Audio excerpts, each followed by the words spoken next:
Oke, selamat pagi. Assalamualaikum warahmatullahi wabarakatuh. Selamat weekend. Berjumpa kembali dengan Mas Bro Tegal. Info-info yang sangat penting untuk kalian. Saya akan bahas PP Coin dan market arahnya akan kemana saat akhir tahun dan apa yang kita lakukan ke depan dengan kondisi berbagai yang akan saya sampaikan di sini. Tentunya kalian tetap dior, riset sendiri. Dalam investasi apapun punya risiko, apalagi kripto berisiko tinggi. Selalu saya ingatkan, Mas Bro tidak bertanggung jawab atas kerugian kalian, semua kerugian ditanggung masing-masing ya. Oke, banyak pertanyaan yang bagus saya bahas di sini, sangat menarik menurut saya. Bagaimana Mas Bro nanti kalau akhir tahun ternyata market tidak ngepam? Saran saya, kalian jangan CL, tahan sampai tahun 2026 di kuartal pertama.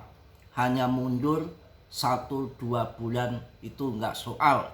Mudah-mudahan puasa sudah banyak uang, lebaran sudah motong kebo atau sapi, dan lebaran bisa berbagi dengan sanak family. Itu yang paling indah menurut saya. Kenapa saya bilang jangan CL di akhir tahun? Begini pandangan penjelasan pendapat saya pribadi.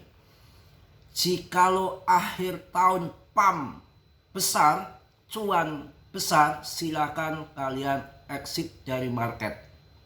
Jikalau akhir tahun PAM besar, tapi jika akhir tahun masih melempem, masih kendor, harga rontok, harga dasar, harga di bawah, harga nowhere, kalian CL salah besar, rugi. Karena market itu bisa diacak kadut, nggak karuan, nggak jelas, bisa dibikin ondal-andal permainan game. Akhir tahun nggak PAM, tiba-tiba market dibulak-balik, tahu-tahu Januari, Februari PAM gila-gilaan. Kita mau apa? Pelangap pelongo kayak kebo kan? Menyesal sudah tidak ada artinya. Nggak ada menyesal di depan, pasti di belakang. Kalau di depan namanya DP, kan begitu ya. Akhir tahun nggak PAM, ngapain kita TP? Harga sudah di dasar, harga sudah hancur. Saya rasa nggak ada yang akan TP akhir tahun. Kalau harga turun, orang-orang yang somplak aja harga turun jatuh di TP. Nggak usah mikirin akhir tahun. Kalau akhir tahun nggak PAM ya kita tahan. Jangan sampai kalah permainan. Kita ingat nggak? Kalian ingat nggak? Mas Bro masih ingat jelas, masih normal. Saya masih ingat, pikiran saya masih cerdas. Di tahun 2024 di bulan Januari, di malam tahun baru, kejutan besar untuk PP.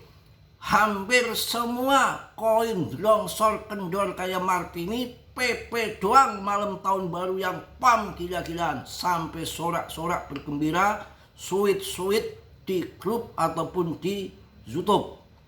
Saya ingat benar malam tahun baru PAM gila-gilaan tahun 2024, pas malam tahun baru tepatnya khusus PP. Maka dari itu kalau nanti akhir tahun harga turun kendor ataupun sideways kondisi seperti ini, kalian TP salah besar. Sudah murah kok TP buat apa? Ya, umpamanya mau dilongsor lagi kemana? Wong harga sudah pada di dasar, volume kecil, market cap-nya juga kecil. Kayak bear market kok mau TP. Justru tambah muatan jual kebo sapi. Sapinya siapa Mas Bro? Sapi tetangga. Bercanda ya. Jadi begitu. Bisa dibulak-balik. Kuartal 1 banyak yang memprediksi di kuartal 1 itu PAM. Saya jelaskan kemarin, ada juga yang namanya ini tanggal 1 Desember ini akan freeport, pangkas suku bunga, ya macam-macam. Jadi nggak usah takut lah. Secara fundamental masih mendukung untuk all season. BTCD-nya pun lagi ngakak, lagi naik ke atas. Tapi untuk fear and greed-nya itu sudah naik 20, yang kemarin sempat ke 10 waktu pas hancur kemarin. Dan ini sudah mulai all season index-nya juga sudah naik ke 24 kalau nggak salah. Ya, saya cek di sini. Ya benar, altcoin seasonnya udah 24/100. Ketakutan dan ketamakannya sudah naik dari 10 sampai 20. Sudah lumayan. Jangan TP. Ya, jangan TP. Kemudian saya akan ngasih info di sini. Pembelian Ethereum gila, 4 miliar dolar. Strategi mengatasi krisis ataupun spekulasi. Pokoknya diborong 4 miliar dolar. Ini ETH gila-gilaan. Jumlah penurunan ETH di bursa turun. Di bursa ataupun di exchange turun dalam ETH. Ini akumulasi diam-diam yang bisa membuat pump altcoin. Pekan ini tercatat jumlah Ethereum yang tersimpan di plafon perdagangan mengalami penurunan signifikan. Penurunan dari 2,77 juta ETH menjadi 1,41 juta ETH, menunjukkan adanya aliran keluar yang sangat besar-besaran dari bursa. Inilah tanda-tanda all season. Ini bisa jadi merupakan indikasi bahwa para investor mulai menyimpan aset mereka di dompet pribadi yang seringkali dianggap lebih aman dan untuk long invest jangka panjang. Wow. Penurunan stok di bursa seringkali diinterpretasikan sebagai tanda bahwa para pemegang tidak berniat menjual dalam waktu dekat. Hal ini bisa jadi karena mereka memprediksi akan ada kenaikan harga di masa mendatang di kuartal 1 tahun 2026, atau karena mereka lebih memilih untuk mengambil keuntungan dari sistem staking yang menawarkan imbal hasil. Macam-macam jos pokoknya ya. Itu lagi di akan ETH saja gila.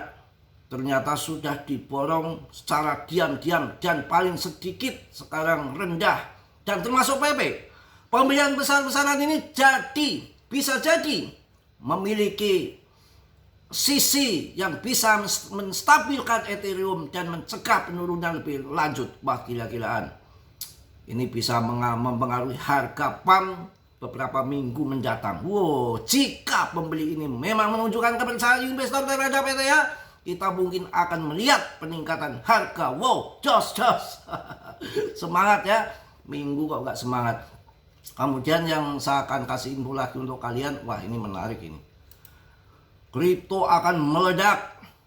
Ya, setelah dipimpin jika Kevin Hassett memimpin The Fed pada tahun 2026. Wah, luar biasa. Pengaruh Hassett terhadap pasar kripto menurut laporan dari Bloomberg.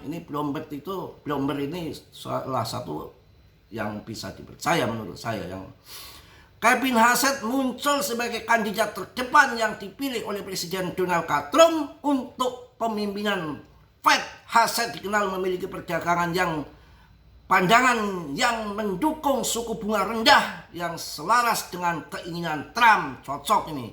Hassett juga memiliki pengalaman langsung di industri kripto, termasuk sebagai penasihat untuk Coinbase dan pemegang saham dengan nilai minimal 1 juta dolar di Coinbase.